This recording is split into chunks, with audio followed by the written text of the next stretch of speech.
All right, Nessa, I do apologize. We are back live, y'all. This is ReligionWinked TV, and my spiritual ears say. So, what I'm going to do, y'all, is go ahead and get right into the other stories that we have. I'm going to turn the music down some. And y'all, listen, I'm using the Fair Use Act, and there's a lot going on. Hopefully, my other video will go up. It will go up over here in a minute.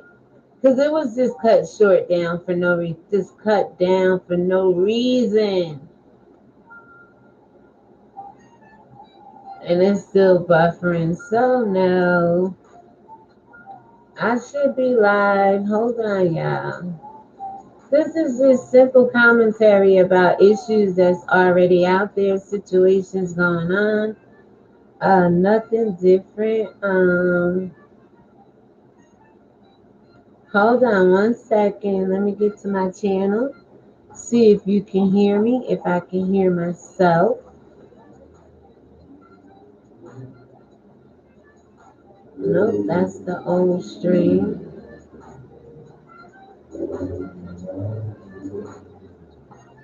Alright, so they're trying to say I'm live twice, but that's a lie.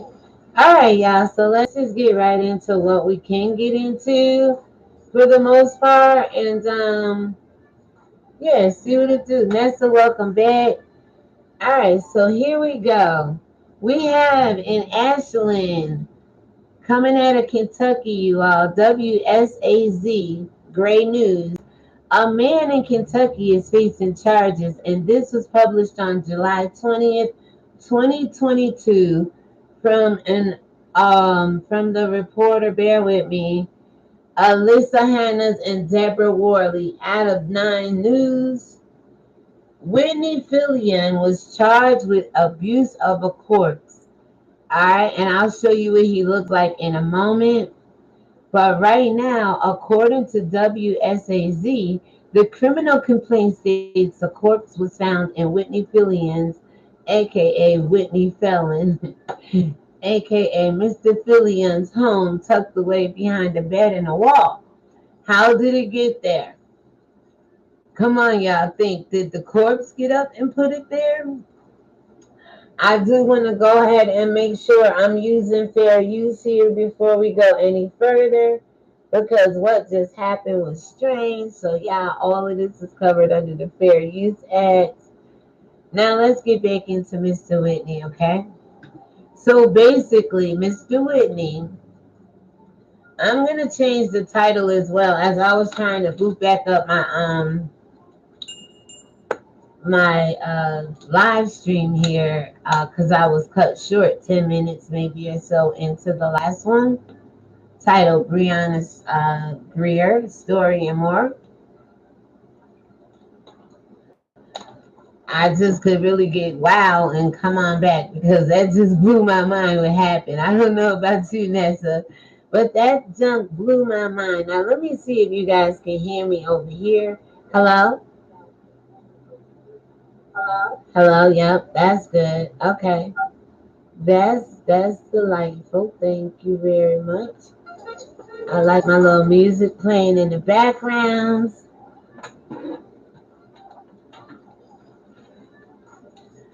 All right, so again, according to WSAZ, I sent it. There we go. According to WSAZ, the criminal complaint states a corpse was found in Whitney Fillion's home, tucked away behind a bed in a wall. Check this out, y'all. Officers reported the body appeared to have been there for an extended period of time, and Fillion was still living inside the home. Now, y'all, my commentary is this man looked like he is a Kentuckian for life. Just a hillbilly, and reminds me of, Granny and, Lillian and all of those on Jethro. But anyway, not to be funny or making light of anybody's situation. Uh How long do you think this man had this body behind the bed in the wall? And did the body put itself there after it died, passed away, expired? Uh why didn't the why or was the body supposed to get up and call 911? Like these articles and these people are so ridiculous with their reporting and everything. So basically, it goes on to say Ashland police said Fillion knew the victim was deceased and intentionally did not call emergency crews for assistance and hid the corpse from other people in the home with blankets. Now that sounds intentional to me. Was he trying to hide a murder? Why didn't he call police? If you hiding a body with blankets between a bed and a wall, you that there's something going on there, and you should investigate that. But instead, all he got charged with, y'all, is basically right here. Fillion was charged with the abuse of a corpse. How do you abuse a corpse? What was he doing to that corpse after death? Why was it behind that wall in that bed? How long was it there, you all right? So the corpse was placed in a way that would outrage ordinary family sensibilities, the criminal complaint states. And I would have to agree. How did the corpse get there upon death, after death? Is that where the body ended up dying and just was left there? No. It said he put the body there, wrapped it up in blankets, y'all. So for him to only be charged with abuse of a corpse, how did he abuse the corpse? Did he choke the corpse out prior to death, after death? I mean, come on, y'all. Let's make this one make some sense, okay? According to the coroner, there was no signs of trauma to the woman's body. Officials do not believe it was a homicide and are waiting for the results of toxicology tests. Now, a woman found or whoever shoved between a bed and a wall, wrapped up in a blanket, being left there for a period of time needs more investigation. Do you guys agree? Let me know down below. Because all he was charged with, y'all, was this abuse of a corpse. And you can actually see it on the second to the last line right here. So I think I have a little audio. Oh no, I don't have audio on that. What I'm supposed to do is let you see this man. They're trying to say this man did no criminal activity other than abuse a corpse. And I would like to know in which way. What do most people do with a corpse after it's deceased? Well, the corpse is a deceased body. What do most people do with deceased people who have now crossed over and became a corpse as we know it? Hello, this is Mr. Whitney Fillion, aka Mr. Whitney Felon, and he should be investigated a little bit more and charged with, I think, a little bit more. Man accused of hiding girlfriend's body behind bed, police say, is only being charged with abuse of a corpse. All right, now let's carry on. In this next video here, God rest their souls. It's hard to lay one person to death, you all, but 21 or as many as you see here in this footage, and probably, beyond that we can see. Basically, what's going on here is methanol is the culprit. Methanol in blood of teens who died in South African tavern. This just reminds me of when people were going over Puerto Rico, Mexico, and people were coming up, deceased because um they were drinking the alcohol, y'all. Let's just keep it real. Methanol, ethanol, a lot of that is in the same family of, but let me see. Methanol, let's just look it up and see how deadly it is. Hopefully you guys can see. And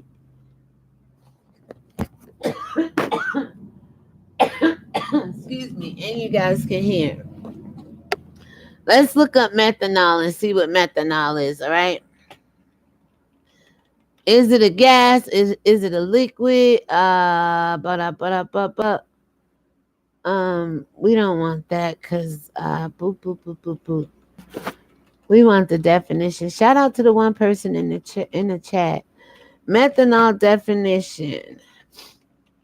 And 21 people, teens. A toxic is a vapor, right? A toxic, colorless, volatile, flammable liquid alcohol. So it is an alcohol. It's a liquid originally made by distillation from wood and now chiefly by oxidizing methane. That's a gas, turning that into liquid. And these people, I don't know how 21 people, y'all.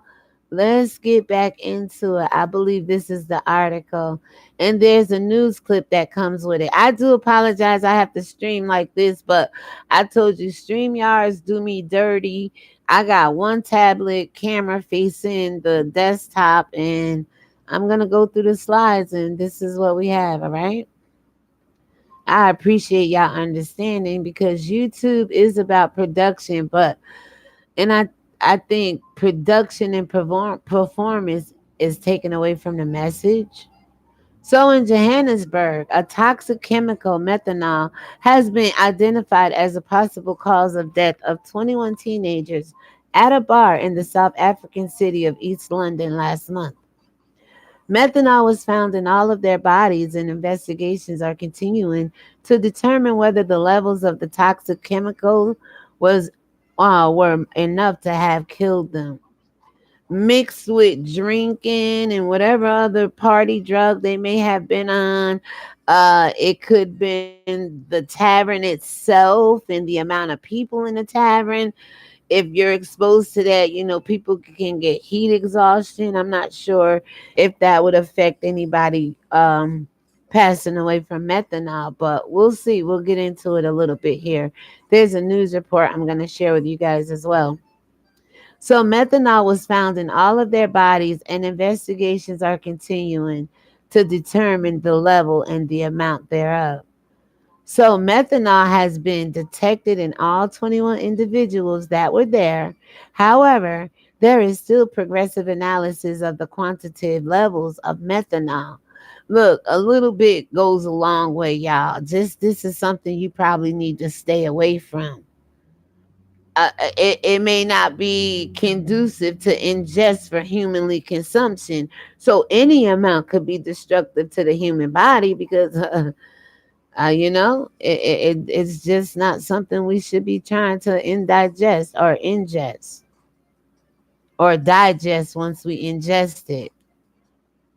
Methanol has been detected in all 21 individuals that were there. So you mean 21 people in a tavern in South London in Africa, East London in South Africa to be exact. And you mean to tell me that's the whole entire tavern? That sounds like maybe a blood sacrifice or one of them. Let's all take how you call it? Menage a trois when it comes to suicide, okay? I don't know. They probably just was all in there like, take it. You take it. You better take it. If you don't, I'm going to come back and make you take it. And off themselves. This is weird. They said all 21 that were in there. It could have been a leaky to the one person in the chat. Could have been like leaky gas pipes, but no, they said this was found inside of them. And I remember I had a hot water tank heater, and it cost me a fire. It was leaking, but somebody threw a heater in my bed, and because it was leaking and had the fumes of the gas throughout the house, the fire investigator said it was one of the reasons it went up in flames so fast. So That was back in 92. I was like 4 months pregnant with my daughter or something like that. And we managed to survive. So I'm just here to encourage you guys, all right? So anyway, found in all 21, y'all. Please give this video a thumbs up if you don't mind. I'm trying to get back in the algorithm. But some people just don't like, God commentary, me, the things I talk about, but it's okay. I'm not for everybody, and you may not be for me, but this message might be for somebody we both don't know or know. 21 individuals, y'all. So this is making me say, wow, if 21 people were there and it was found in six, all right, I'll be looking at it or feeling my spirit to be saying something different to me. But all 21 of them, so either the tavern had some structural issues, or again, you can easily take methane. We just read up above, we read here. You can oxidize methane, and it becomes methanol. You can take gas somehow and make it a liquid. I don't know, or it is a liquid and gives off gas. Either way, it's dangerous for people. Oh, I'm back on the wrong one. Sorry. So this goes on to say, listen, the progress, the analysis, the progressive analysis of the quantitative levels of methanol and whether it could have been the final cause of death. So they're still investigating. They're not really sure, but it's a strong possibility. What do you guys think? Dr. Litha Mathewayne, Eastern Cape Provincial Deputy Director for Clinical Services, she said this at a press conference in East London on Tuesday. Authorities are still awaiting the conclusive results, which are being conducted at a laboratory in the city of Cape Town, he said.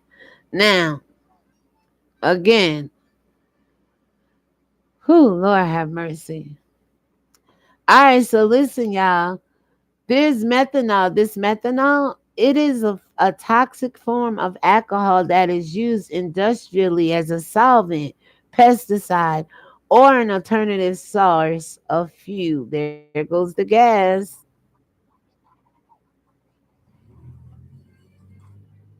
I don't know.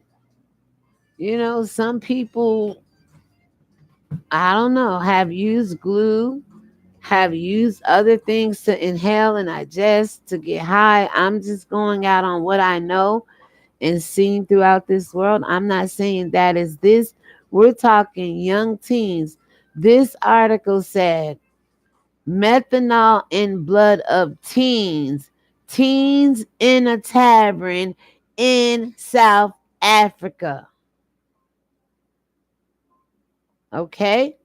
Which is one of my points I said in the other video that I wanted to make throughout all of this is as parents, as the older generation, are we failing the younger generation? I mean, the sense of, oh, if I call you, me and my daughter and our family was having this conversation the other day. Some people feel if you call and say, y'all all right, where y'all at? Let me know what part of the city y'all in. That especially if they out there walking together, because sometimes they like to get out, walk to local events and parks and things. And sometimes they feel overwhelmed, like, oh, you call me too much. But then yesterday they admitted, like, nah, we like that. Like, you about the only person that really do it. And I don't mind them calling me. I could be on live, that phone will ring. I'm gonna answer it. I do apologize, but that's family, you try to have an open communication where y'all call each other throughout the day. Let one another know where you are. If a situation come up like in Breonna Greer's case, or how does 21 teens, I don't know the drinking age there, but end up in a tavern with some alcohol that is potentially deadly and may have took their lives. And if that didn't do it, something else did. for all 21. And then I'm telling you, it's a lot of witchcraft and stuff in the world, y'all. And people just out here following other guys in their own way, what seems right to a man or a person, human or child, adult, that seems right to them, but only leads to destruction. And sometimes in this, like cases like this, even death. The 21 in the tavern is still what got me on, like it was some kind of pack, like some kind of, ritual, or like we're all gonna agree to take this at the same time. It is yet known how the youngsters ingested the methanol. Again, like I said, if there's some leak, remember it could be used for fuel in South Africa and around the world. You don't know what people are using for sources of gas and whatever. It could have been leaky pipes or gas main break. I don't know. People could just like methamphetamine. What the hell that drug called? Meth, crystal meth. Just like crack cocaine, people could sit up in their kitchen and cook up whatever the hell they want to cook up. All right. And it just amazes me how 21 people, listen, it says alcohol poisoning and inhalation of carbon monoxide have both been ruled out as possible cause of death, although traces of both were detected in the bodies of all 12 victims, said Mantuani. So again, it could be something with the tavern, but why haven't other people who went to that tavern prior to the 21 going, after the 21 going, suffer the same fate? Maybe whatever was leaking was just probably leaking at that time. Sometimes landlords do have a tendency of covering things up and hiding things. And, by the time we know about it, they done fixed the problem. So it no longer looked like it was ever an issue. But how do 21 young teens end up in East London, South Africa, in a tavern, all exposed to this methanol? The teenagers died at the Ennio Benning Tavern in East London's Scenery Park Township in the early hours of June 26, shocking the country and the world, especially me, and resulting in several investigations by the police and liquor license authority. Yes, something ain't right. And as I was saying, people were going to Mexico, Puerto Rico. They were drinking the alcohol over there. Probably could have been like the same thing. We don't know. They don't investigate enough and get down to the bottom of things for me. So many of the teens ranging in age between 13 and 17 were found, baby. What is your spirit saying to you two in the chat? All with the same stuff in them at the same tavern at the same time. What about the people who visited before, the day before? Hell, even the week before. I don't know how long gas, if it's gas fumes or. This seems like we talking 21. Between 21 teens between 13 and 17 were found dead in the tavern with their bodies strewn across tables and couches. Others died after they were rushed to nearby health facilities. Was there some secret meeting here? Were they sitting around like, y'all ready? You remember how I did the Ouija board before? You sit in that circle, baby? Listen, I'm getting just this crazy vibe that these 13 and 17-year old teens got together in this tavern. One, what are they doing in the tavern? Drinking, first of all. Where their parents, I know around the world, we all children don't always obey their parents, and parents don't always do right by their children. But how do 21 end up in this park, this tavern, with alcohol strewn out? They said spread out, just all over the couches, the floors. I can imagine whenever they hit, whatever hit them at the same time, took their breath and made them probably go crazy. They flying all around trying to save themselves and just falling out one by one here and there, or whatever they. I don't know if they found cups. I don't know if they found vapor pens. I don't know what if they found the alcohol glasses they were sitting there sipping out of, the bottles, the tin cans, whatever. The red cups. I don't know if they found it. We got to keep reading and see. But what I do know is that something is real strange about this story. Do you agree, guys? Do you agree? Yeah, you hearing it here first. What do you think happened? It's just your opinion. If anybody crucify you for your opinion like they did the Messiah, they dead wrong. All he had was an opinion that came down the pipeline from God, and he got crucified for that. But they do say you're no greater than your master, right? So if they crucified him, 9 times out of 10, if you're out here serving him and walking in his ways, you're bound to be crucified. All right. So many of the teens ranging from 13 to 17 were found dead in a tavern while their bodies were spread out across tables and couches. Others died after they were rushed to the nearby health facilities. They just may have had stronger immune systems, will to live, and spirit saying, not that regret, like, oh my God, what did I do? And fighting for their lives, while the other ones, some might have just wanted to go, if that was the case. If that's the case, because I still don't, you can't explain to me how 21 people with the same stuff in them at one tavern all go. Guyana, Jim Jones, the Kool-Aid. That's why I said be careful what you let your kids, and these kids pick up on all this stuff from around the world. They're in Africa, but they probably heard about the stories. They probably go through the same struggles black children go through around the world. And I told you, I don't know. I don't see God in any of this, but because they weren't at no church, I might be like, okay, yep, that there's some possibility, if it was at church, because church people are definitely, losing it in these last days and falling away. But this didn't happen in no church. So I can't say God is anywhere involved. So where would they, how do 13 and 17-year-olds even know to meet up in the same damn place? So South Africa's police will be guided by the final results of the toxicology analysis to determine whether anyone will face criminal charges for the 21 deaths. Who else was there? The dead can't face criminal charges. So you mean to tell me there was other people in that facility at that time that may have did this? Huh? What are they saying here, right?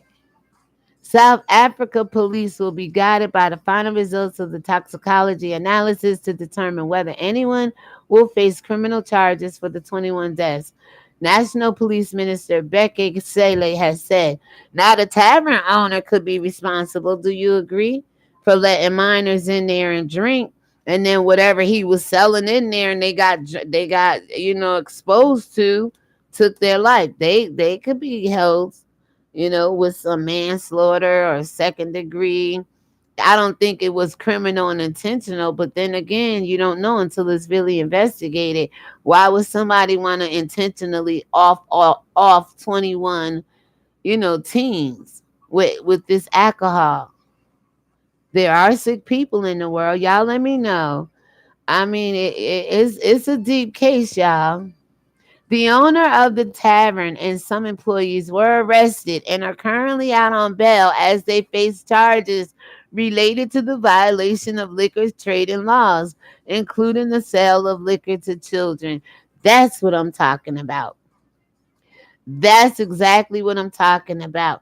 Hold these demons accountable. And sometimes parents, I don't know why you may let your kids go in certain situations and circumstances, like with R. Kelly and with Jeff Epstein and, the Vatican. And but y'all gonna learn. Stop. You gotta, God said his eye is on the sparrow and he watches me.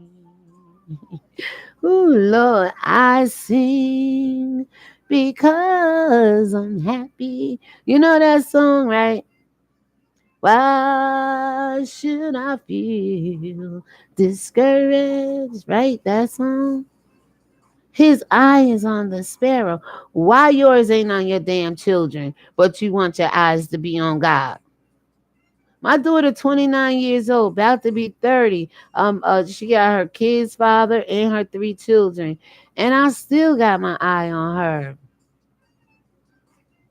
I told you we were having this conversation yesterday. Y'all let me know if it's too much. And Dr. Shauna Antonet, she was saying on her broadcast like 3 weeks ago, maybe now. She basically was saying, y'all, she got a cop boyfriend. Her kids are grown, but they call each other. Where you at? Okay, I'm leaving this place, going that place, and I'm the same way. Been that way for years with my daughter. It's not being overbearing or being in your business. It's so much going on in this world. I just want to make sure you're all right so I can do my work. Because sometimes when I don't know, be like, dang, you called 3 or 4 times, maybe overnight. Like, what the hell they doing? And sometimes they just want a break from me. Some- Sometimes they just want to break, yeah. So it goes both ways, but keep in touch with your loved ones, keep in touch with your family. And as we get into the Breonna Greer story here shortly, because we're going to learn about an 11-month-old baby who died in a car outside of a hospice center. We're going to learn about a pastor who lost his life to a Uber driver. We're going to learn about a missing 14-year-old girl who was simply babysitting her brother and sister, which something the black community do a lot, putting our children at risk. And this young mom went to work and this young girl came up missing. So we got a lot to get into. Then we're going to get into this body cam with Breonna Greer and how it was just pathetic. These officers need their ass beat, y'all. That's point blank, period. What I saw yesterday, what me and my family witnessed when we watched that, it was four of them on one. So, but let's finish talking about these teens because this blew my mind. I used to do videos said, this freaked me out, man. This freaked me out. This freaked me out. So there was charges. People were brought up on charges, which is a good thing. If not for nothing, the liquor laws, because you can't tell me 21 teens could sit in a liquor bar, die, and nobody get charged for it. I'm not going for that one. So anyway, y'all let me know down below. So the deaths of the young people at the bar in East London are separate from the shootings at the bars. Oh, in the three bars in South Africa had three shootings earlier this month, and they're saying they're not related. So basically, the deaths of the young people at the bar in East London, they are separate from the shootings at the three bars. So there was three bars, three shootings in Africa earlier that month, in which a total of 22 people were killed.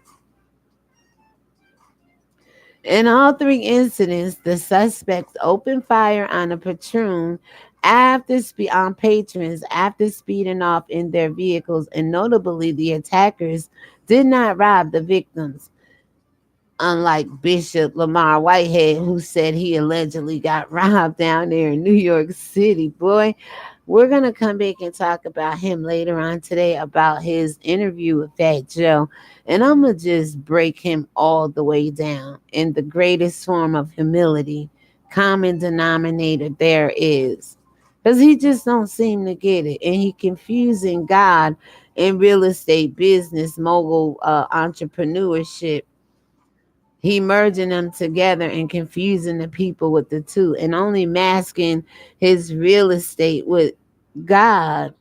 And I'm going to tell you why when we get into that, because I heard him say, when Fat Joe asked him, "How did you become a bishop?" No, he went on to tell you he where and what he did. And his response was something like, "I had a criminal case." So basically, he did some online degree, or he said he was in training before he went to prison. And again, that some people go to God when they know they're in trouble just to mask their bad behavior disguised as the angel of light, as if it's something good, y'all. Out here deceiving the people, hiding behind the collar and all these Episcopal rings and all of that, but they're not truly living for God. And I don't want to say like some of these parents who let their children go to this tavern, but or like some of the black people who, when your daughter is suffering from mental illness, you let her get in the car with 4 police officers only to end up dead 6 days later. Come on now. We got to stop, y'all. So listen, y'all could read this. After the 22 people were killed in all three incidents, the suspects opened fire on patrons before speeding off in their vehicles, and notably, the attackers did not rob the victims. In the worst incident, gunmen burst into a bar in Johannesburg, Soweto Township and opened fire, killing 16 people. Y'all could run with that, okay? Now, I think there might be a little footage or audio that comes with it. Let's listen. Can y'all see that? Come on, y'all. Give me a thumbs up. Methanol discovered in blood of 21 teens found dead in South Africa. When they say found in blood, did they inject anything into them? I know you can ingest things and it airborne, it can get into your bloodstream. I mean, there's different ways things can get in your blood. But what do you guys think? Because we haven't heard like the route in which it got into the bloodstream. Some people inject stuff in it. Some people take stuff. Some people, you could put stuff on you topical. Some people breathe in stuff. So let's watch this and see what this says.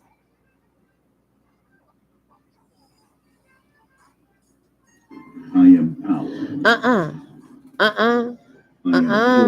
Oh, no, you won't give me a. Come on, shut up. Don't give me no copyright. Ah! Come on.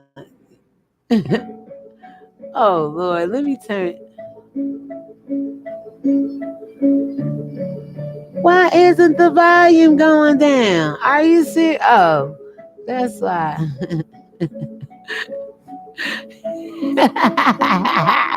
I was on the wrong one. I'm sorry, y'all.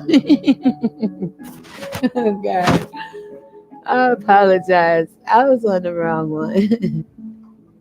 Give me a thumbs up for effort, y'all. See, oh, it's showing you bottles on the table. Oh, look at that. And this should talk. Look, y'all read it. Oh, look at that. Oh, now, I'm gonna play it one more time for y'all because I messed that up. I know where to go now to buy it. Oh, come on, get there. More than 100 online undergraduate, graduate, and certificate programs and locations across New York State. So where's your it's a button here to turn that off. It won't let me. It ain't coming up yet. Go ahead, watch this. Look at that, y'all.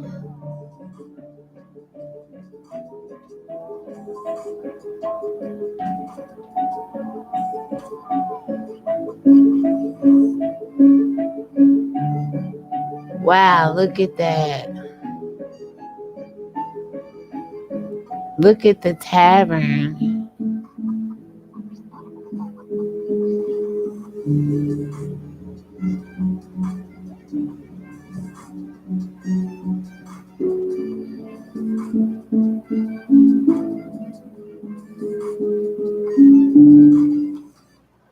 All right, y'all. I just had a brilliant, just a light bulb went off. You just saw the wood tables, right? Remember, methanol, a toxic, colorless, volatile, flammable liquid alcohol, originally made by distillation from wood and now chiefly by oxidizing methane. the from wood. All I saw was wood tables. So maybe something with those tables. I don't know. Like I said, something in the alcohol. Y'all let me know. We're gonna move on from this story right here because I do want to get into this 11-month-old little girl who basically, I don't know if it was a girl or a boy, but basically lost their lives somewhere at the Big Bend Hospice Center down in Florida. 11-month-old in parked car. Did the parent leave the child there? Let's go ahead and read through some, then we'll watch the video. All this will be linked down below for you guys. So, Tallahassee, Florida, right? WCTV, great news. An 11-month-old child was found dead inside of a parked vehicle in Tallahassee Tuesday afternoon, according to Tallahassee Police Department. Police were conducting a death investigation after officers responded to a call from Big Ben Hospice at 2:17 p.m. Tuesday. The call was placed by a worker at Big Ben Hospice, police confirmed to WCTV. The child was left in the parked vehicle for an extended period of time. Now, 11 months old, left in the vehicle for a period of time. Whose fault is that? Just looking at the facts and what we got, who fault is that, right? And sadly succumbed to his injuries. The it's a boy, the young child. Police said Wednesday the child's mother arrived for work at Big Ben Hospice Tuesday morning and inadvertently left her son in the vehicle when she parked in a lot, rushing to go to work. I always tell y'all, the need to meet the pressures of work, having a lifestyle, taking care of my family, and you be the first one to forget about your family and leave them in a hot car to die, to get to work to do what? Take care of somebody else's family that's on hospice. And that's how the world should work. I take care of yours, somebody else. You know, it takes a village to work to raise these children. But for you to be rushing to work and forget that your child is in the back seat. Jabberlaw says, good morning. That's sad. And the kid left in the car. The kid was left in the car. Absolutely. Very sad, y'all. So I was preparing for Brianna. So this might be an hour, hour and a half. You know, I usually go 2 hours with my news and my stories, but I like to go deep while we're talking about it. So we don't have to come back and visit it. You know, and if we do, we done covered most of what we need to cover now.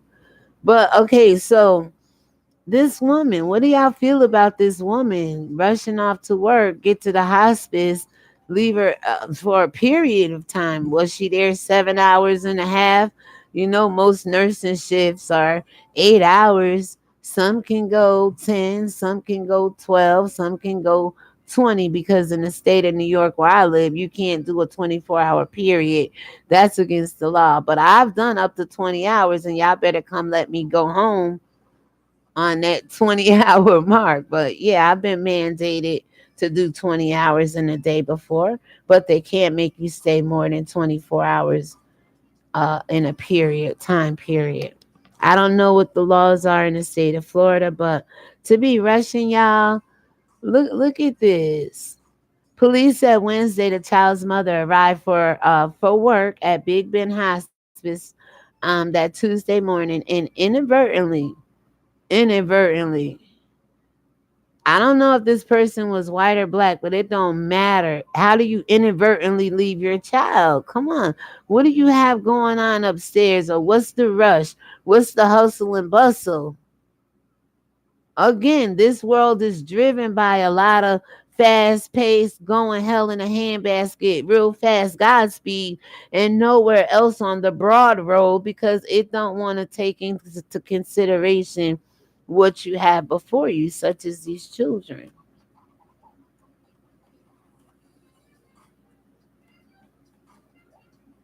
I know you going to work is it's very crucial. You have to take care of your baby. But to be going to work and forget your baby in the car, come on, man. What do you two think about that? Jabberjaw, Jabberlaw, what do you think? Shame on her. How when in the car you don't know? Right, a kid is in there. Exactly. What she was gonna do? Who was supposed to watch the baby? Where was the daycare center drop off? Like, come on, y'all. All I say is slow down. I said in my video I premiered earlier. I know some of y'all say I talk slow, look slow, act slow. I'll take it. But when it comes to my mind, it's sharp as hell. When it comes to decision making, for the most part, when it comes to solving problems during crises, I'm good. When it comes to remembering that I'm doing this all for my family, and when they all went away like 2 years ago, I almost lost my damn mind, y'all. I'm like, who I'm going to do it for now? And then the Lord had to remember, do it for you. I've done it for me all those years, but it was always someone underneath me who I had to make sure eat, made sure they had a roof over their head, made sure they, had decent clothes and all that stuff. And I was out here hustling my ass off. That's why probably the rheumatoid arthritis and everything else trying to catch up with me now.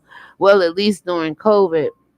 Remember, I told y'all when I was pulled out of work, I'm sitting around like, so that was really bothering me. But you get a little nook in the crook and you work through it because you got to take care of your family. It's an obligation. Like we're more obligated to everything and everybody else, sometimes us or our children, like in this case. But I've been there before. I've never left my daughter anywhere, but I know how you want to get to work. You got to keep up with this. You got to keep up with that. We don't know what the family lifestyle is in this video right here, right? We don't know who else comes into play with this, right? All we know is on that Tuesday morning at the end of the shift, at the end of her shift, 8 hours. 8 hours, y'all. The baby was up in the car. 8 hours. You ain't think one freaking second that your baby was out there and that you didn't drop her off or bring her even inside where you was supposed to or do. Sweetheart, nobody called you and texted you and said where the baby at. See, that's what my daughter said. Mom, she used to say, you know how you raising kids, right? And I think of all possibility. I be, girl, you ain't spending the night over there because you don't know who gonna spend the night with who, the brother and cousin and uncle and who, and even some of the women. She said, you got a sick mind. She used to tell me that, trying to defend why I wouldn't let her go out in these streets the way, her cousins or other people her age in school was doing, right? No, no, no, no. So she said, you got a sick mind. So yesterday we was all here talking about life. I said, is my mind still sick? Because we was talking about Breonna Greer. Because she was thinking like I was thinking on that case, and we going to get to it. Is my mind still sick? And she started laughing like, no, I don't got no sick mind. I have an open mind, and the possibilities are endless to what these demons out here could do. Now, mama, I'm going to give you some credit. I don't know what your situation was, but you dead wrong in this situation, honey. People around you. See, I like Africans. It take a village to raise a child. Somebody would have called about that baby 1 minute after it did not show up in daycare or in the house. Tell you the lack of support or community she have around her. I don't know. What would make this woman leave her baby in the car? But at the end of her shift, the mother found her child still in the vehicle and unresponsive. Where the hell was she supposed to find the baby? Who was she supposed to pass the baby off? Not like a football in the Hail Mary pass, but who was she supposed to give the baby? What if she didn't give the baby to daycare? The grandmother, the father are responsible older babysitter, because when you leave your 14-year-old at home with the two younger ones and they come up missing, like the young girl down in the city somewhere we're going to get into, I gotta ask the parents what is going on. This mom had to go to work too. And unfortunately, people can't pay for child care, or fathers aren't involved, grandparents passed on. So for me and my daughter, for a long time, even with living relatives, it was just us. I had to make sure I was strong, healthy, doable. Hell, forget doable, wanting to do. So we was all right. You never know nobody's situation. But for those that have family involved, help out a mom who got to go to work so the 14-year-old, like the history of black families, ain't raising their brothers and sisters only to end up missing, potentially losing their life at the end of all this stupid shit that's going on down there with this case. Somebody knows something with this little girl coming up missing. But mom, if you'd have had your eye on the sparrow, sometimes this stuff won't happen to our children. They won't get out of our sight. I'm big on that, man. If you don't gotta leave a 14 feet there, I know they can sit in the house and turn on the TV, put stuff in the microwave. They may even can cook. But when a neighbor or a police officer that look like they belong in Mr. Rogers' neighborhood and friendly to your kids come a knocking, a family member, they open that door up trusting these people, and the next thing you know, your child is gone. So y'all, he was pronounced dead at the scene, y'all. The little boy was pronounced dead. What did the mother expect? What could any of us expect after we just heard this baby was in a car in Florida from morning to the end of her shift? Most nursing agencies, facilities, hospital got that 7 to 3, 3 to 11, 11 to 7 shift. 7.5 hours because they take out for your lunch. No arrests have been made at this point, and police said the investigation is continuing. The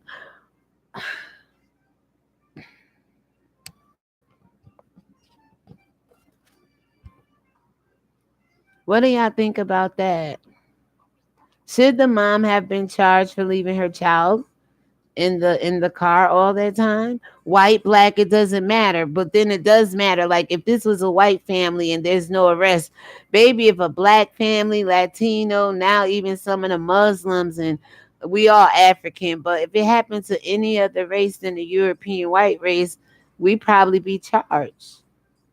I don't know what color these people were. And like I said, it color don't matter when it comes to a dead child. Somebody should be held responsible for leaving that baby in the car. Just like in the last story, the dead body of that man, the girlfriend, did not put herself in a blanket and throw herself between the bed and the wall or tuck behind the wall, the report said. That corpse did not do it. This baby didn't leave itself in the car. The department says an autopsy and a toxicology report will be performed on the boy to find the exact cause of death. Heat stroke, hunger, dehydration, fear. Who the hell else was in that car feeding the baby, changing the baby, talking to the baby? The spirit of God, I hear you. I know, God. I know. Damn, I just got chills. Who? What you think that crying, the cried his lungs out, cried his lungs out, wanting his mama, trying to figure out why he in that car by himself. They're not stupid. We got an 8 month or 7 month old about to be 8 months on the baby. These children are not dumb, y'all. Talking about trying to find the cause of death. You know why this baby is not alive with us anymore.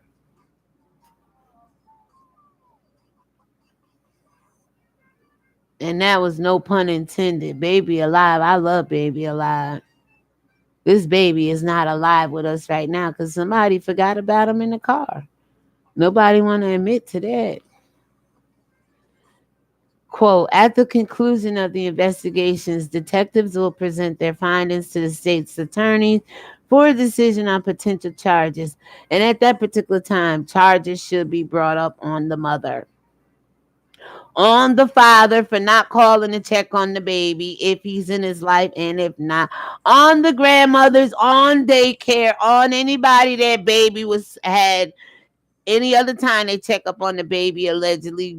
That baby should have been checked up on by anybody that particular morning, even the mama.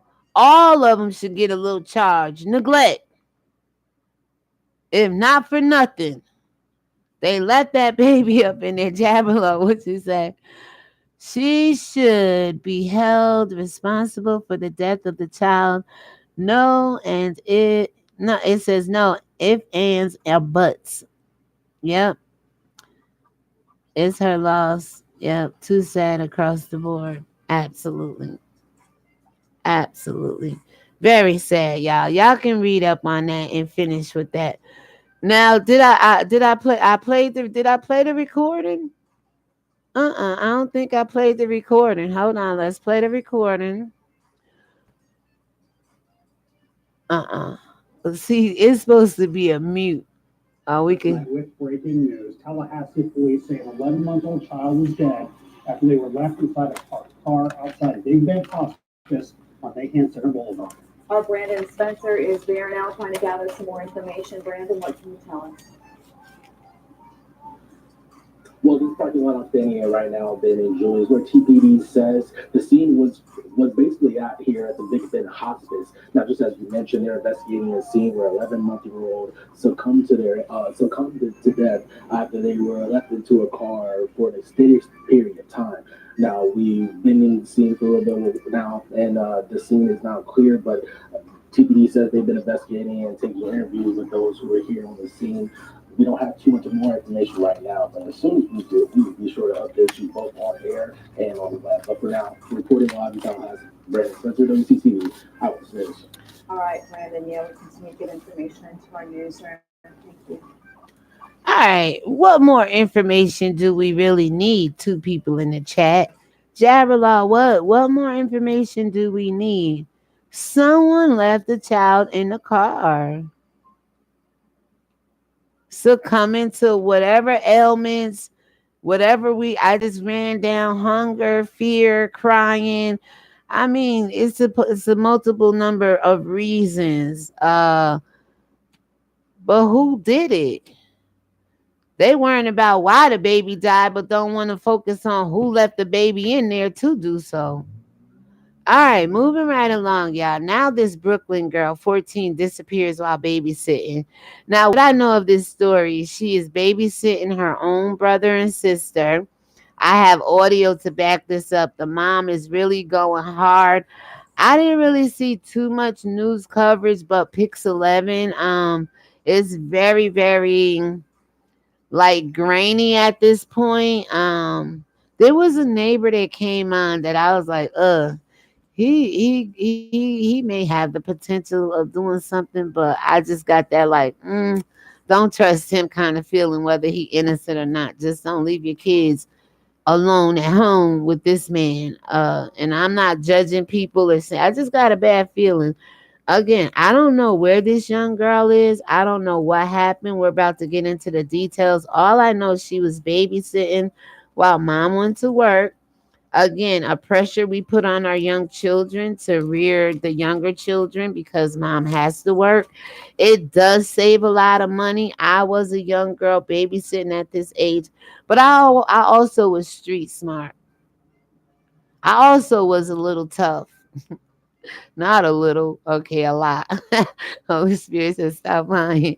I was tough. I was, 13, 14, 15. You ain't getting up in here. We going to fight before you get up in here and hurt me and these kids. But I would be watching 8, 9-year-old, 10-year-olds and get paid for it. But I grew up in a very small community and everybody pretty much knew everybody. But even then, you could put yourself in danger and things don't, um always turn out well. And again, a lot of children who do babysit sometimes get exposed to their actual encounters through doing that. I watched a lot of Lifetime. I used to be a babysitter. Some of the fathers used to try to like come on to me at that young age or whatever. So, and you, again, a lot of Lifetime movies you see when babysitters go, the dad is sneaking around the corner with the babysitter and stuff like that. So it opens them up to a lot, depending on what house they go to watch these children, because everybody don't run their house like you do or like we would want them to do. A lot of free spirits are out here and kids and parents do what the hell they want to do. Let's just keep it real. Nessa, hello, Drew in chat. What's up? Jabberlaw said, hey, Nessa, welcome, y'all. But honestly, let me know what y'all think about this. First of all, before we even go into this story, because I know that Black people put a lot of responsibility on 14, 13, 12-year olds, sometimes 10-year olds, to watch the 5 and 6-year olds while they go to work. Some have even gone out to party, leaving babies in the house. And there's reports the house caught on fire while they at the club. The children end up dead. One report said one of the little children got shot. I mean, there's so many reasons why we leave our children at home with older children, but still too young enough to be responsible like that, I think. What do you guys think about it? Do you utilize your middle-aged children to help you with your younger children? Are you that far away from home? Because I know living in a metropolitan place, 9 times out of 10, mom was probably like an hour away commute on train, probably working. I don't know if she was right around the corner. I don't know if she was working in the same building. All I know, mom went to work and her daughter came up missing. So, Crown Heights, Brooklyn. And let's just go back because this was written on August 2nd. Now, something said in my spirit, and I know this is where my daughter said, Mom, you got a sick mind. You think about everything. But it's kind of funny to me with everything going on with the Bishop of Brooklyn, that Lamar Whitehead Bishop, with all the controversy and everything. Something like this is happening in Brooklyn. It just gave me chills this morning when this popped up on my timeline. I said, let me look at it. Oh, it's in Brooklyn. And I got an eerie feeling. I don't know what those eerie feelings be, but I don't know, y'all. I'm not saying nobody got nothing to do with nothing. This could just be a random, isolated situation, and hopefully it is, because I don't want nobody in the headlines having to do with anything or anybody to get all the attention off of them. And we've seen people do this before. I'm not saying that's it in this case, but it just struck me as, wow, Brooklyn. All right, there's a lot going down there, going down on there, down in going a lot going down there in Brooklyn. Okay. So Crown Heights, Pix 11. Anisi Elliott was gearing up for her first year of high school when she disappeared from her family's home in Prospect Heights last Wednesday morning. All right. Y'all may think I'm crazy or whatever, but this is the time you should really have your eyes on the sparrow. If God got his eye on you and you can provide and go out there and work and leave your kids home and hopefully nothing comes up or they don't come up missing like her, that's a good thing. But even so, in that situation, you should still have your eyes on your children at this age. This is the most crucial point in life. They're about to be in middle school. It isn't so bad. Junior high, it isn't so bad. But when you get in high school, people are smoking, been introduced to sex, been introduced to boys, girls, hanging out, spending the night, movies, just being, I call them children with promise, but, they tried to call me a youth at risk. I ain't one. The only risk God said is I'm gonna prove to y'all that she's not, okay. And he took a risk on me, and I took a risk on myself, okay. And I know that people can live a better life and make more conscious decisions when it comes to those things that God has allowed us to be stewards over, especially the children. So, the 14-year-old was babysitting her younger brother and sister while her mother, Raquel Elliott, worked. And I do have audio of the mother coming up. It's 7 days. The anguished mom told Pix 11 News on Tuesday.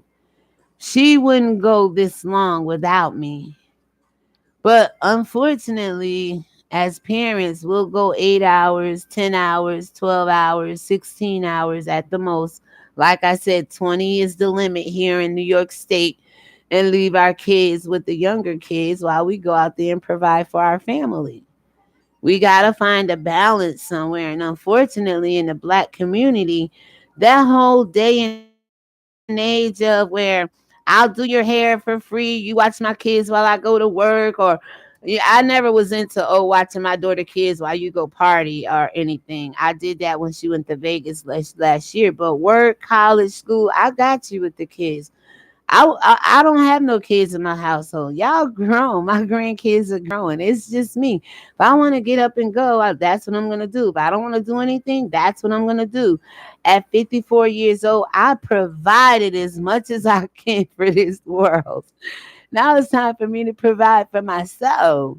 But I still watch the kids and let them spend the night. Those are my grandkids, but I'm not obligated. I didn't put my daughter in a situation where she had to babysit kids. She wanted to go out and have the kids with her, take them to the park, let them go play basketball. And I said, when you grow older, you ain't gonna like your own kids because you always spending time with everybody else's kids. She wasn't forced to babysit. She just loved hanging with the little 8 or 9 year olds. She 14, 15, but she like bringing her cousins and stuff to the park and stuff like that. And I told her she loved her kids, but I said, watch, when you have kids and grow up, that's gonna be the last thing you want, child. And it's true for some people. Some people are forced to babysit and don't like it, and other people like children and want to hang out with them. And there was always the dance class. I used to do cooking instruct. We used to bake. We used to have a bake class. Bring them all to the house and let them bake cookies and stuff like that. Just get the little girls in the community out the street. And some people that grow up and don't want nothing to do with kids. So it's kind of funny. It's tricky, y'all. But I think the black community way too much leave children in the care of other children who haven't fully developed.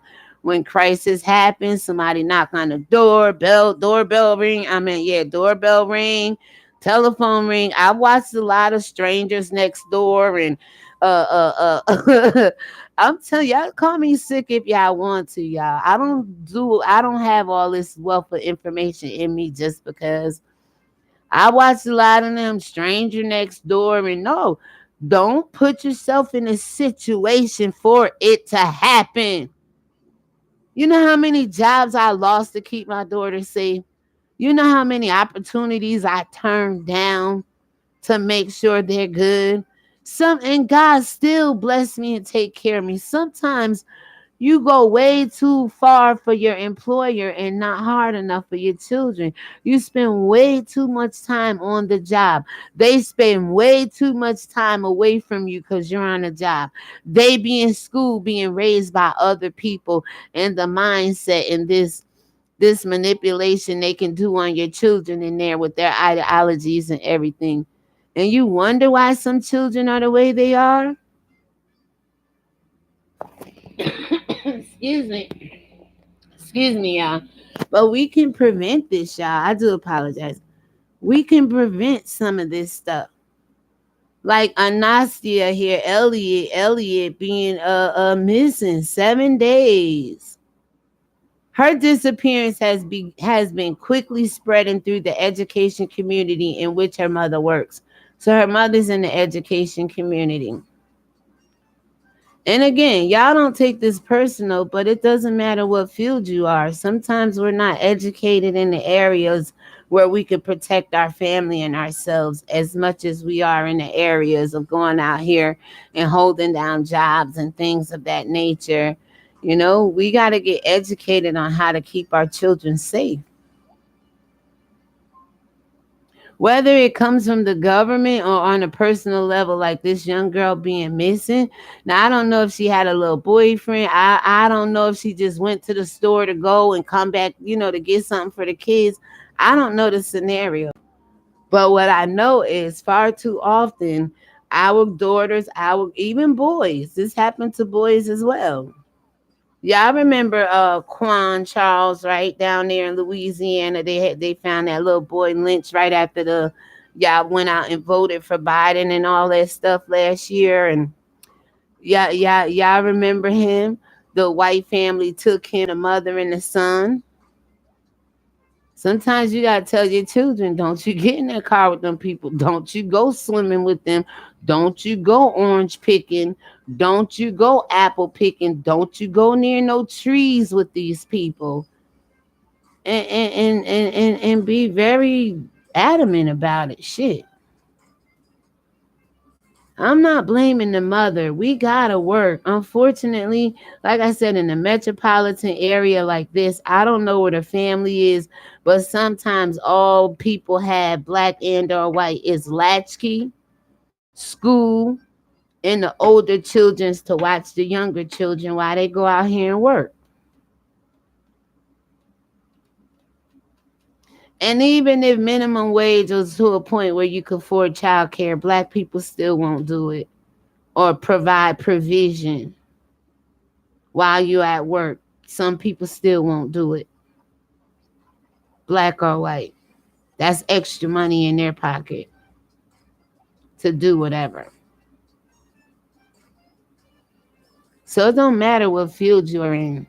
You could be the most educated person in the world and make one decision, such as leave your three children home unattended. Now, I don't know how long this been going on. Some people could get away with it for a lifetime. And then there's just those situations where a mother decides to leave her 14-year-old in charge and she comes up missing.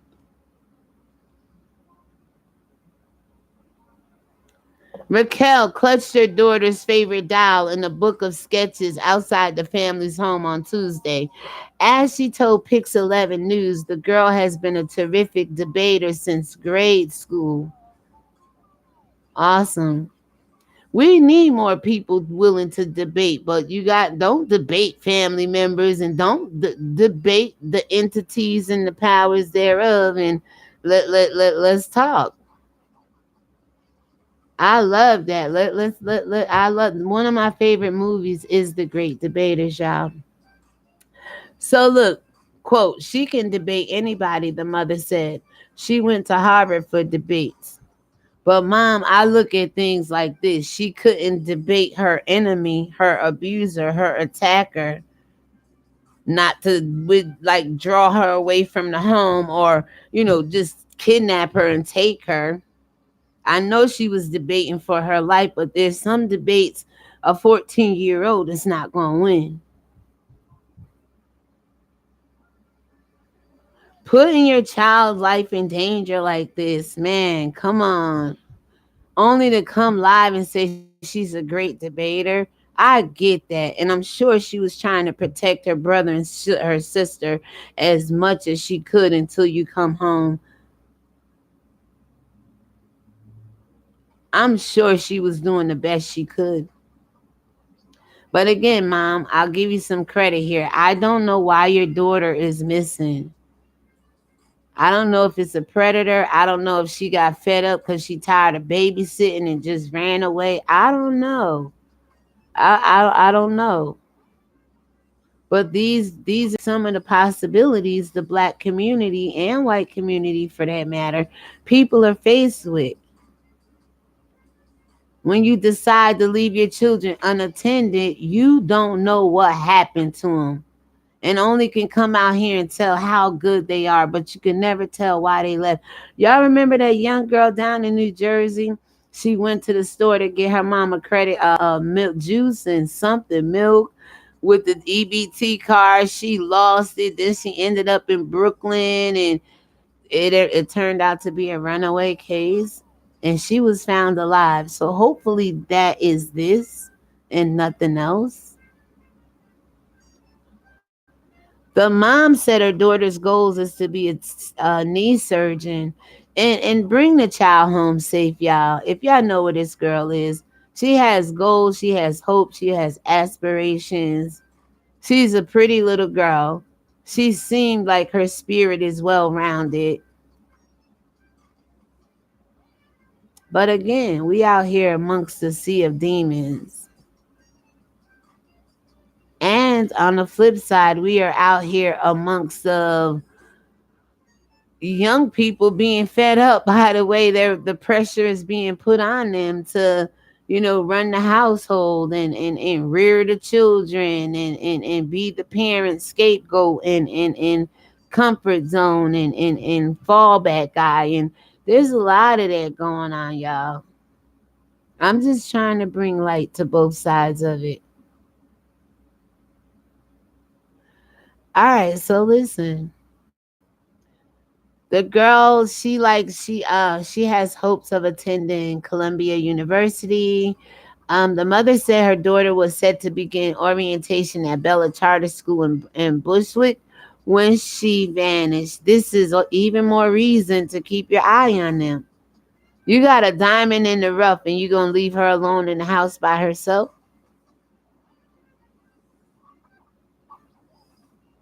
I'm only trying to be fair here, y'all. I don't know how any other way to ask these questions or look at this situation. When I read through this article before coming on, I'm like, damn, the little girl, did her research and she got a future ahead of her. Bring this child home, y'all. Just like it ain't too late to become a Christian after all these damn years, it ain't too late to bring this child home so she can achieve her goals. But parents, the risk you take of putting your children in danger for leaving them at home is between you and God. I ain't gonna tell no parent how to feel when their child is missing. I told you when my daughter go one phone, I could FaceTime them right now. And they could just be laying there asleep, or they could be in the back room, and I get that immediate motherly, like, don't do that. I gotta work on that. I don't know why I developed it late in life, but I'm like, no, that I hope everything is okay. Y'all supposed to answer that phone when I call. I'm gammy, you know what I'm saying? Now all of them got a phone. So one day I tried all four of the phones. I was like, because the baby don't got one yet. He only 7 months. And I couldn't get through to nobody. I said, oh, hell no. I got up in my car, drove about 10, maybe 15 blocks. Well, I'm on one end of town and they downtown on the other end. And I sure did rung that bell. Like, I just want to make sure everything okay. Came home, got my butt in the bed and went to sleep.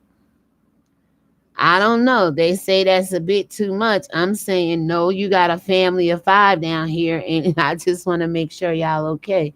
What do y'all think about that? Jabberlaw says, that's right. Yes, yes.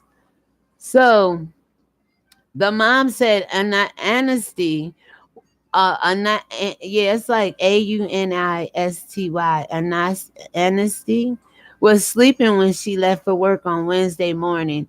Another thing, like people, yo, I live alone, right? And I'm in a neighborhood where they watch your every move.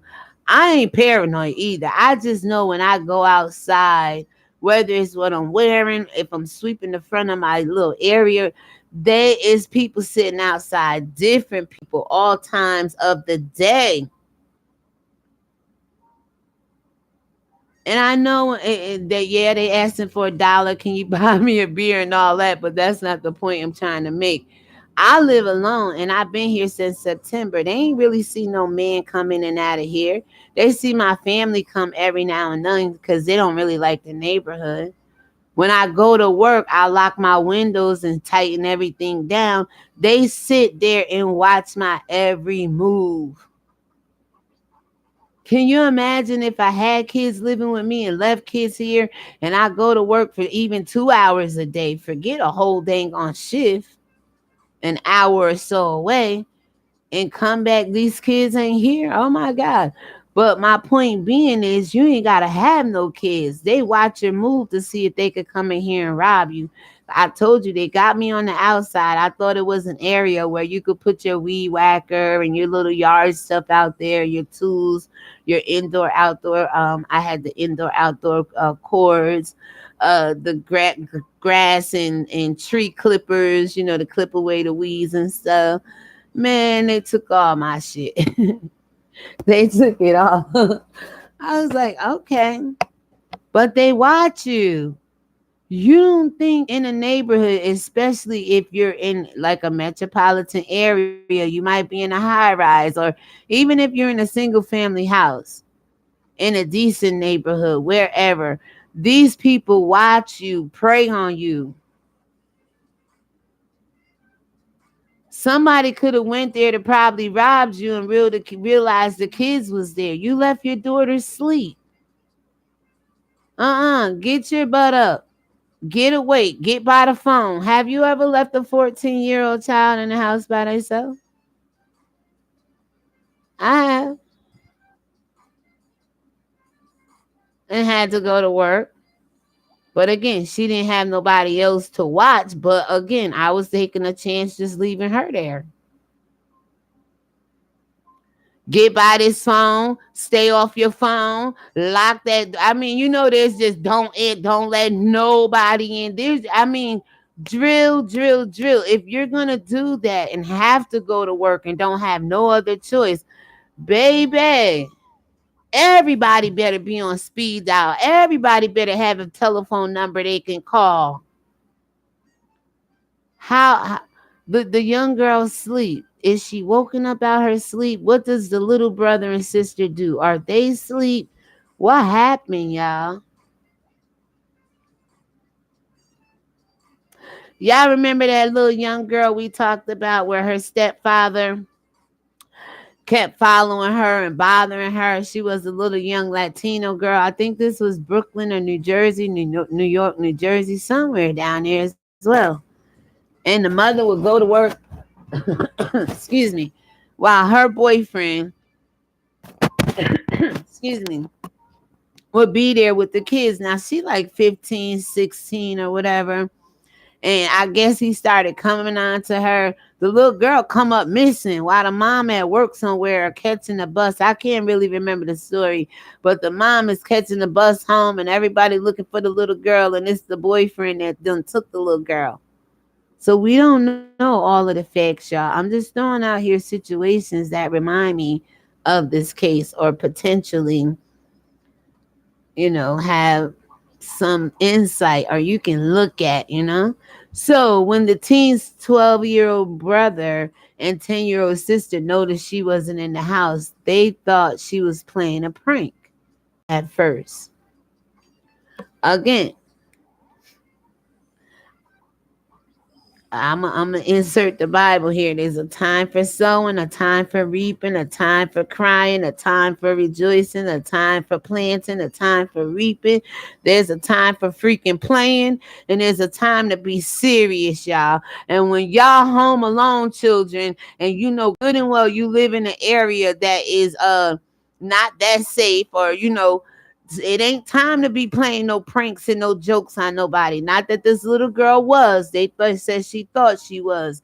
We got to get our kids out of it. Ain't time to think or play. Even if you think it's a prank or a joke, call 911, call your mama, call somebody. Do y'all agree with me? This is something we don't prank about or joke about. Ain't nobody playing disappearing act. Mom at work, we need to be here supporting each other. That's one thing we ain't gonna prank and joke about. Now you probably want to, when I'm asleep, you might want to put some toothpaste on my hand and tickle my face. That's a prank. That's a joke I could live with because we all still in the house. we all still safe. But this disappearing act and all the black young children is disappearing and coming up missing underneath this witchcraft and all this delusion and just 187 murder, death, kill. The earth, America, and places like it is just a portal for death. It's an open portal to take somebody's life, to make somebody come up missing, to attack the children more so than anybody in this world. Three people. All right, we gonna get into it, y'all. So, quote, all I saw was YouTube, the mother said. I'm not computer savvy. The mother said 2 days before her daughter went missing, she had taken her computer away at night because the teen was using it too late. Now we getting into something. Now the girls on social media. And don't y'all know, even over in Jamaica, a chick named Brittany, I think her name is Brittany or Brianna or something like that, young black chick, an influencer here on YouTube. She came up missing, dating a police officer who was in relationship with another police officer. I can't remember if she ended up dead, or I know she came up missing at that point when I was listening to it. She wasn't found. But I believe the young lady is no longer with us. Influencers, access to social media. Hell, I watched on Lifetime the other day a black chick fell in love with a white man. I'm trying to tell you, sometimes when they get involved with us, it don't end up well, y'all. But anyway, neither here nor there. Love who you love. Just make sure they good to you and gonna treat you right, right? So what and ain't gonna play you for another person or play you against another person. The black chick minding her business on the way to be a doctor, go to college, do something. Matter of fact, Robin Givens was her mama in the movie, right? Lifetime movie. Check it out. And had black dad, two-parent household, doing well. Like most of us should been and was and still could do. But then here comes other races talking about they love us, little white boy. But then it's this other girl who real famous on social media, white girl, Latino girl, and she killing the numbers. So he started messing with her. He was messing with her first and then kind of fell for the black chick when she went into this restaurant with her friend. And then basically he, take pictures with the little black girl posting on social media. Oh, I thought you wasn't with her no more. That's what the other girl would say. Then the other girl who was the influencer kind of take pictures with him laying in the bed, and at the end of the dang on movie, y'all, he telling both of them different sides of the story or whatever. The black chick end up getting stabbed by a knife the boyfriend had with the other girl at some party. It's social media. And these Lifetime stories say they're based off true stories, so based off social media. So mom was having issues maybe with this girl on social media. She says, quote, all I saw was YouTube, the mother said. I'm not computer savvy. Neither am I, but I know when my daughter is on social media being taken advantage of allegedly or getting into something she ain't got no business doing, or you kind of know these things, mom. Come on. And some children don't want you to know. They sneaky. They come at life differently. They always think their parents is against them and they want to do what they want to do, living in your household and all this stuff. Like, okay, we get it. It goes both ways here. But we getting into the social media. Was she lured out the house? TV on this device, you'll need to sign in with a subscription first. Excuse me. Was she lured in? Was she lured in? All right. So she said, Mommy, I'll meet them in high school. Whoa, whoa, whoa, whoa, whoa, whoa, whoa. Raquel Elliott said her daughter had not been bullied at school, but she wondered why she didn't seem to do things with her friends. Some people just like social distancing and know that friends can corrupt your good intentions, right? She said, Mommy, I'll meet them in school. She said, Mommy, I'll meet them in school. The mother recalls. The family is planning a rally to raise awareness and hopefully find a nest and honesty. That could be it, honesty. All right, so with that being said, yes, bring honesty home safe, y'all. This is a Brooklyn girl, 14, who disappeared while babysitting for her brother and sister. Let's hear some of this clip.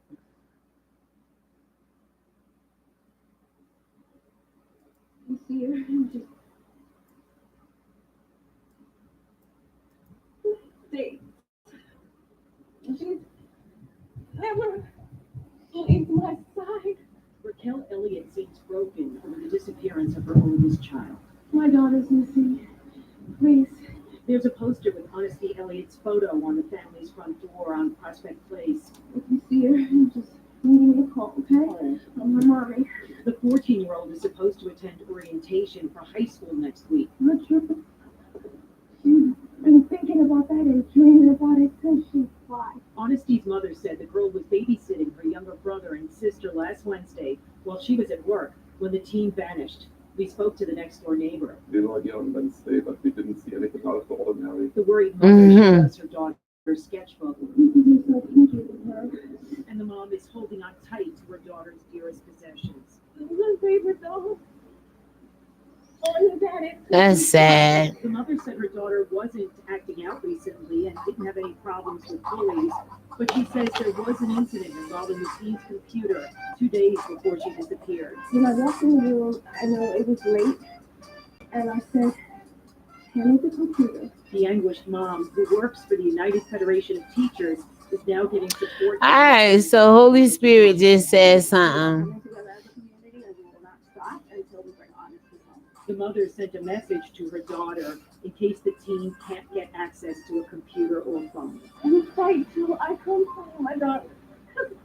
I'll be keep looking for you, baby.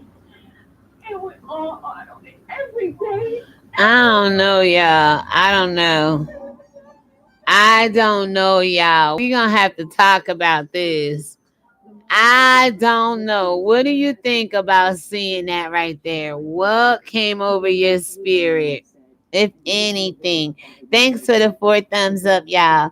What do you think? What do you think? What do you think? What do you think? What do you think? What do you think, y'all?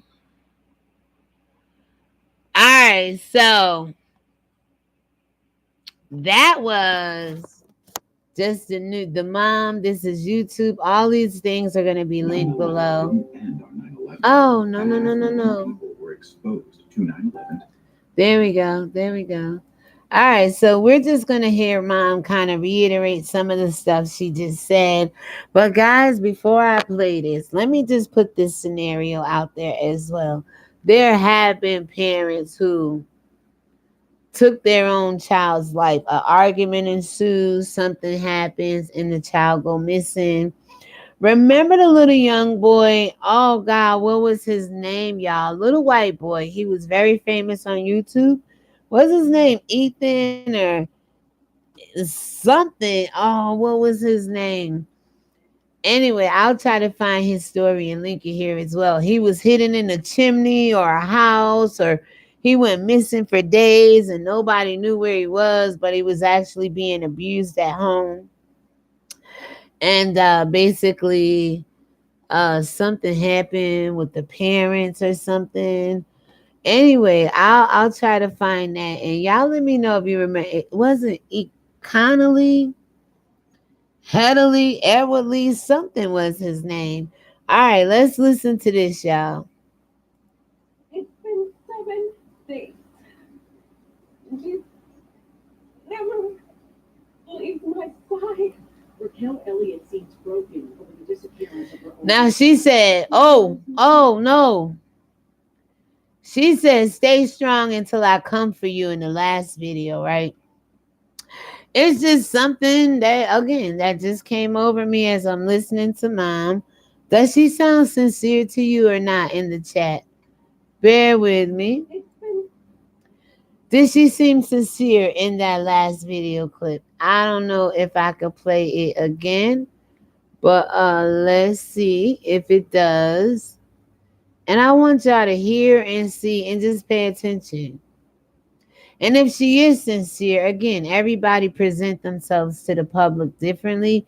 But when she says stay strong until I come for you, or that she said there was no arguments or no fights.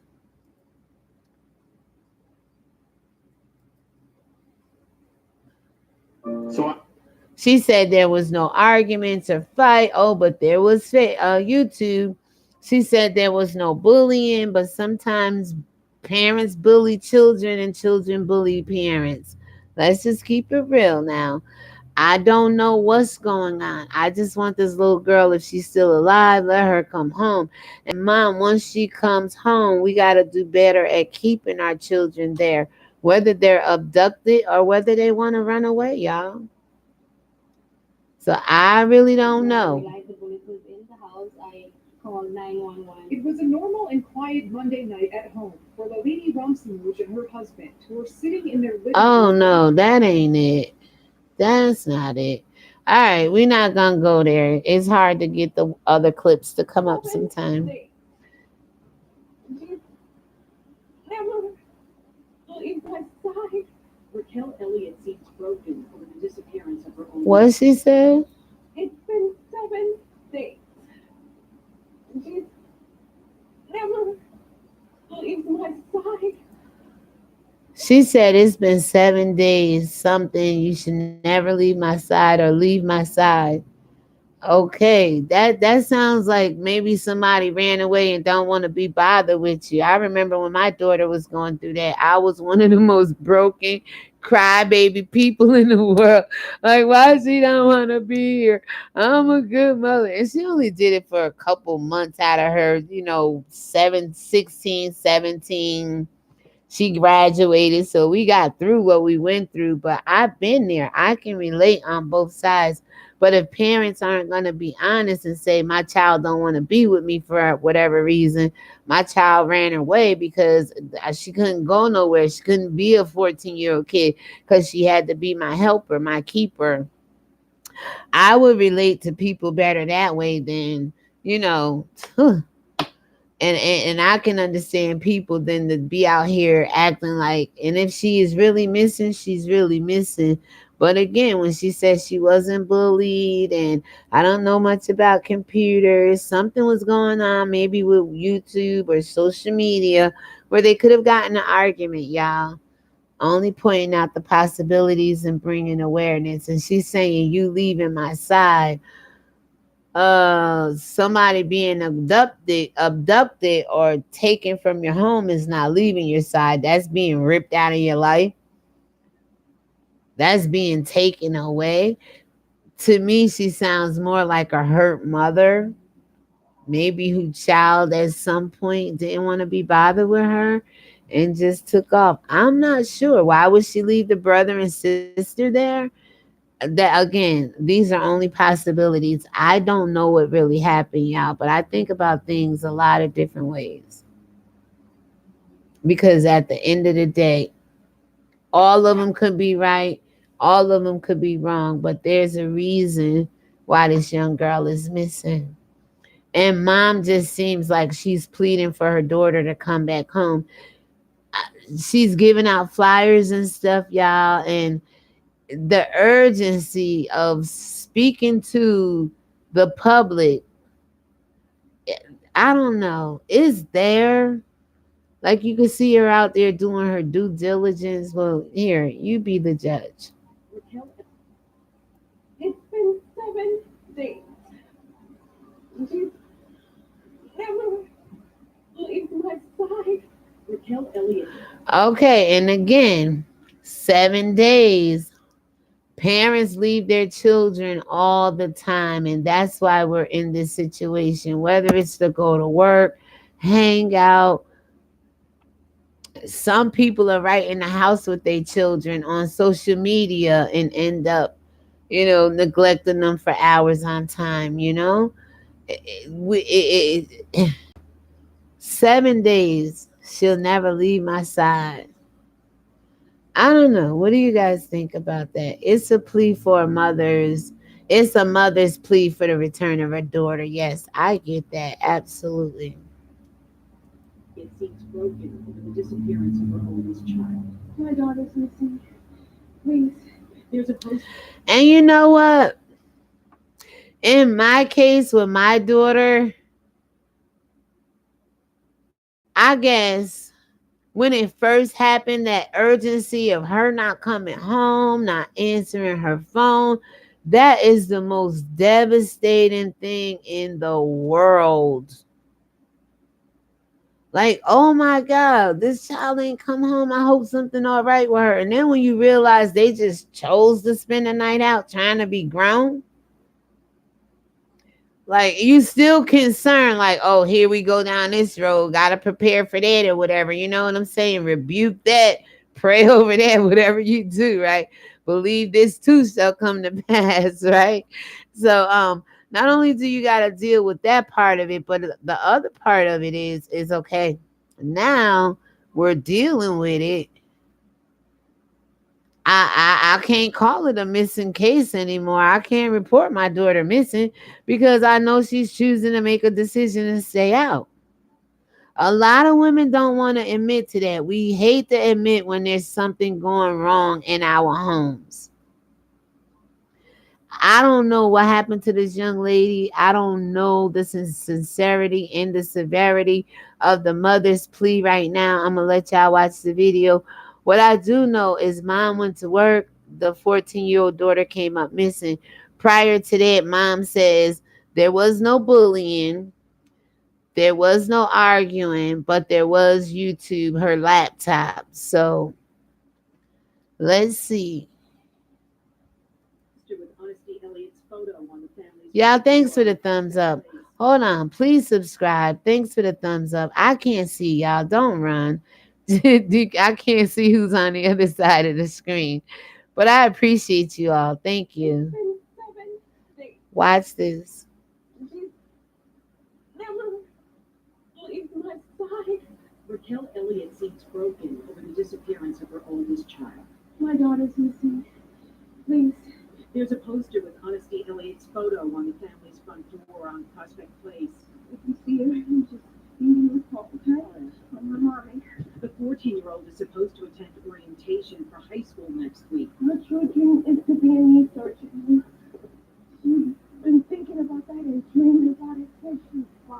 Honesty's mother's. Now, I'm sorry. Me personally, I wouldn't be telling you what my daughter aspires to be. Number one, I probably couldn't tell you what she's wearing because she was asleep when I left her at home. That's why I was always like, get up and get dressed. I told you I had to leave my 14-year-old daughter at home sometimes by herself, but at least I knew she was wearing when I left. If she chose to lay back down and go to sleep, that's fine. But when you leave a child sleep, you don't know what they put on prior to them coming up missing. Is that right? Do you agree? It's like she's telling you more of what she can be and what she want to be than who she is. Her hair was like this. She had this mole. She had that. I'll go through my daughter's closet and I probably could tell you what's missing out her closet and let the investigators know exactly what she was wearing when I got on the scene. I know some of y'all like, damn, you a hard mother. No, I bought most of the clothes. And if not, at a certain age, like 14, okay, this could come in the house. Whoever buy it, you buy it, however you get it, gifts, whatever. All right. And you still go in and clean your child's room every now and then. If y'all cool parents and daughter relationship, y'all looking at each other clothes and oh, that's cute. So you kind of know what your children got in their room for the most part. So, honey, I would have been able to break it down like, this here, that's in the dirty clothes. Oh, she let her cousin wear that jacket last week, so that's not here. Man, that's why I say, do we pay enough to our children? This woman could tell you everything she want to be, hold up her favorite doll, but what was she wearing? You can't even give them a description. of the nightgown, she probably was sleeping before she got up and got dressed and was, led away out of the house or left the house.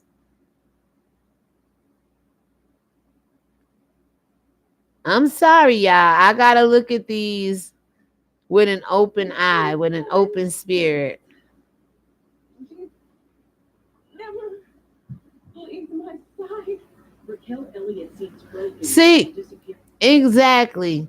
To me, it just seems more like a woman that is heartbroken because her daughter may be on YouTube or found other interests or want to get into other things and maybe don't want to be home babysitting all the time while you're at work. And I know for me, spiteful children, and we're gonna kind of wrap it up. We got one more pastor to talk about. I'm gonna end it, then we're gonna come back and do Brianna all by herself, okay? But what was I getting ready to say? Hold on, y'all. Oh, yeah. You have the argument, you have the fight over social media, things blow up.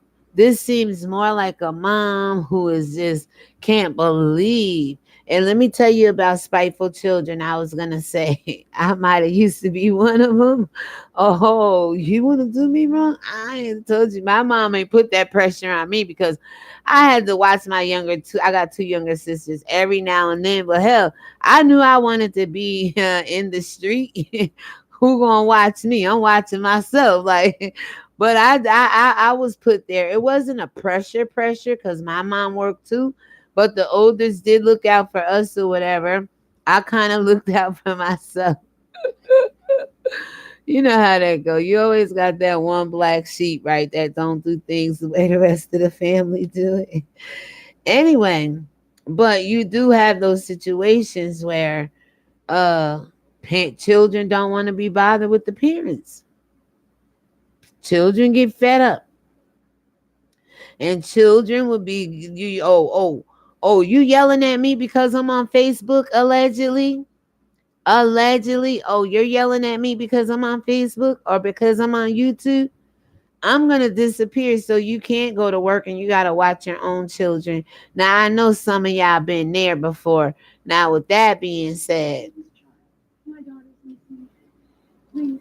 There's a poster with Honesty Elliott's photo on the family's front door on Prospect Place. If you see her, just give me a call, okay? I'm her mommy. The 14-year-old is supposed to attend orientation for high school next week. Her true dream is to be a knee surgeon.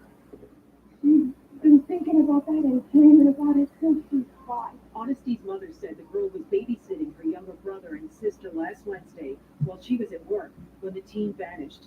We spoke to the next door neighbor. We were here on Wednesday, but we didn't see anything out of the ordinary. The worried mother showed us her daughter's sketch. now he just looked like the perfect host, honey. That was the man. I said right here, like, please don't leave your child with him. Okay. No, he could be a good guy, but again, the people they bring to media to ask questions, you shouldn't have your eye on my child or me. This is just like one per. But then again, neighbors, I always say one on the side. If you got somebody above you on the side, maybe across from you, people will watch your house and let you know if there's something funny going on. But there's other people who will watch your house and not let you know they're doing something funny to your house and your kids at the same time. Be mindful, The worried y'all. mother showed us her daughter's sketchbook, You're so interested in her. and the mom is holding on tight to her daughter's dearest possessions. Who's your favorite dog? Oh, he's had it since she's 5. The mother said her daughter wasn't acting out recently and didn't have any problems with bullies, but she says there was an incident involving the teen's computer 2 days before she disappeared. When I walked in the room, I know it was late, and I said, "Hand me the computer." The anguished mom, who works for the United Federation of Teachers, is now getting support from her friends and the education community. We are coming together as a community, and we will not stop until we bring honesty The mother sent a message to her daughter in case the teen can't get access to a computer or phone. You fight till I come for you, my daughter. I'm gonna keep looking for you, baby. And we're all on it every day, every night. I love you, baby. That's The sad. mother told us honesty is a fantastic debater, dating back to when she was 9 years old. She can debate anyone, the mom said, and even pay a visit to Harvard University. The girl's disappearance now has the attention of City Council member Crystal Hudson. All right, and guys, I'm sorry to say that may have been a debate over there may have been a debate over YouTube, over the computer 2 days prior to this young girl coming up missing.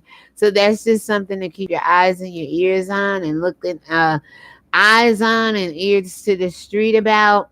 And with that being said, again, I hope it works out for this young teen. Wherever she is, I hope she's safe. I hope she's found alive. And I hope once she gets back home that her and her mom can work out any differences if there is any, such as the computer or YouTube that we just heard about. We hope and pray there's no bullying, there's no child abuse nor neglect or anything of that nature, no pressure on her to be, more of an adult or whatever, so mom can go out and work. Like, I just pray that everything works out for this family, okay? Now, the last and final article: Uber driver charged in alleged road rage murder of Houston pastor. Ronald Moulton Sr., a pastor at East Bethel Missionary Baptist Church, was shot and killed on June 24th. Now, this article was written by Steve Helling, August 2nd, 2022. Now, this is the fine bishop who lost his life. There was allegedly an argument going that pursued between him and, I guess, the alleged Uber driver. And again, once motorist gets involved with fighting, we all remember that motorist followed the other motorist home and she came out waving a gun, and the motorist shot that pregnant lady down, the librarian lady down in her yard. Y'all remember that story we did? Well, sometimes you got to choose these arguments and just leave well enough alone. And, you're not always a loser when you're the bigger person walking away from situations. So, a Houston man has been charged with murder after authorities say, hold on, y'all. After authorities say he shot and killed the pastor during an apparent road rage incident. Again, this reminds me of that librarian pregnant lady who was acting like a bat out of hell. The man wanted her to stop. He followed her home. She come out waving a gun, and he shoot the lady right in her own front yard. Ronald Moulton Sr., a pastor at East Bethel Missionary Baptist Church, was shot and killed on June 24th after witnesses said they saw him arguing with another motorist. The shooter was not immediately apprehended. What was said during all of this? Why they were arguing, allegedly who cut who off, who gave who the bird, who got on each other's nerves because they wasn't driving properly. It's a lot of scenarios and situations you find on the road. Drivers with short tempers when it comes to these road rage incidents, right? In instance. Now, a police have arrested 23-year-old Uber driver and charged him with murder. Deshaun Longmire is being held in Harris County Jail on $500,000 bond, according to the online records from the Harris County District Clerk's Office. According to a arrest report obtained by Click to Houston, an NBC affiliate, witnesses told police that they saw Longmire and Moulton arguing at a stoplight. Neither driver exited their respective vehicles. They were just arguing. Was it a parallel lane where two lanes on one side, two on the other, one facing one way, one facing the other? They had to be side to side to be arguing. One pulled up on the other in a different lane.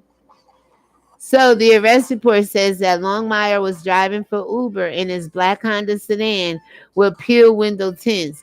Moulton was driving a white BMW. Oh, I mean, nice that they're driving decent cars, but the cars really don't matter. What was said triggers someone to be dead. What was done inside of those vehicles? What was said to one another? The mindset of the person arguing, pastor or not, on the street. You don't know if these people gonna pull out a gun on you or not. So when they say the church is under attack, I beg to differ. The church makes a lot of mistakes and bad choices. For this pastor to argue with a young guy on the streets at a stoplight, whatever happened to pray for you, my son? Here's my business card. Show up at church, huh? Whether they want to argue with you or not. But this argument and this uh need to be right, allegedly, have the last word, will end up costing you your life if you run into the right person holding a firearm and ain't got nothing to lose but they damn mind after doing it. Witnesses then told police that Longmire stretched his arm out for the driver window with a pistol in his hand and allegedly shot Moulton, who crashed his car and was pronounced dead at the scene. Longmire allegedly sped off. Now, here is a picture of Longmire. Authorities say that Longmire and Moulton did not previously know each other. So it's okay for random people to just come up, and take your life. You have no control of what another person is going to do once you engage. And once you engage, sometimes you can't pull out like Kevin Hart and give somebody a hug. Say, come here, let's hug it out. These people go all the way. The arrest report, which was also obtained by KHOU TV, alleges that the Uber records seem to show that Longmire was in the area when Moulton was shot. Longmire has not yet entered a plea, and that doesn't mean he did it if he was in the area. Did you see him do it? You got receipts, recordings, witnesses, right? So he has not yet entered a plea, and online records do not reflect any attorney authorized to speak on his behalf. Moulton's family issued a statement after Longmire's arrest. We are all still grief stricken over the senseless tragedy, the family writes. Quote, we want the man who took his life to understand the seriousness of this crime. He took the life of a husband, a father. Our confidence and hope is in that the proficient work of the police be done here, y'all. We also hope the work of the entire criminal justice system is done thoroughly and that justice is duly served. Now that is Longmire. And over a road rage argument, he took out his pistol and shot Pastor Moulton Sr.